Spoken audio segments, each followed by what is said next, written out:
Prøv at høre. Jeg ved præcis, hvordan din bank tjener penge på dig. For jeg sad selv på den anden side af bordet. Og lige nu betaler du sandsynligvis for meget. Hver eneste måned, uden at vide det. Din rente kunne være lavere. Din pension koster mere, end den burde. Og de gebyrer på dit lån, håndteringsgebyr, lånsagsgebyr, stiftelsesgebyr, dem har du betalt. Uden at nogen fortalte dig, at de kunne forhandles. Du har ikke gjort noget forkert. Du stolede bare på din bank. Og det er præcis det, banken lever af. Har du nogensinde siddet der med en fornemmelse af, at du ikke helt vidste, hvad du skulle spørge om?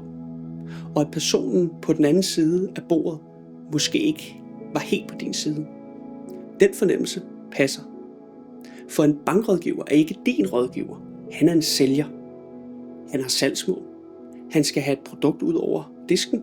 Og jo mere loyal du er, jo mindre grund har han til at give dig en bedre pris. Loyalitet burde belønnes. I banken bliver den straffet. Og mens du venter, så siver pengene ud. Ikke med et brag. Stille. Et par 100 kroner her, nogle tusinde der. Det lyder ikke af meget, men læg det sammen over 10 år, og du taler pludselig om et helt andet beløb. Penge, der kunne være blevet i din lomme, til familien, til huset, til friheden, til selv at vælge. Du kan ikke vide, hvad du aldrig er blevet fortalt, men i det øjeblik, du ved det, kan du ikke lade være med at tænke, hvad har det egentlig kostet mig indtil nu? Lad mig lige præsentere mig selv. Jeg hedder Markus, flere år i nogle af landets største banker, en HD2 i finansiering for CBS. Jeg kender spillet indenfra. Pindesalg, interne konkurrencer, produkter, der bare skulle sælges, uanset om de passede til kunden eller ej, og jeg var rigtig god til det. Men over flere år gik det op for mig, hvem det gjorde mig til. Jeg sad over for helt almindelige mennesker, en førstegangskøber, en familie, der skulle flytte i hus, folk med ondt i maven over noget så vigtigt som deres økonomi. Og bag ved mig, der sad en afdelingschef, der spurgte, hvorfor solgte du ikke det andet produkt? Det ville have givet mere i indtjening. Til sidst kunne jeg ikke se de kunder i øjnene længere, så jeg sagde op. Jeg gav slip på en tryg løn og en sikker fremtid. Ikke fordi det var nemt, men fordi jeg blev nødt til det. Og jeg startede Finanskompasset. Nu bliver jeg ansat af dig, ligesom du tager en forsvarsadvokat med ind i en retssag. Jeg er 100% uvildig. Jeg får ingen provision. Jeg har intet produkt at sælge. Jeg er fuldstændig ligeglad med, hvilken bank eller hvilket pensionsselskab du er i. Jeg kigger kun på én ting, hvad der er bedst for dig.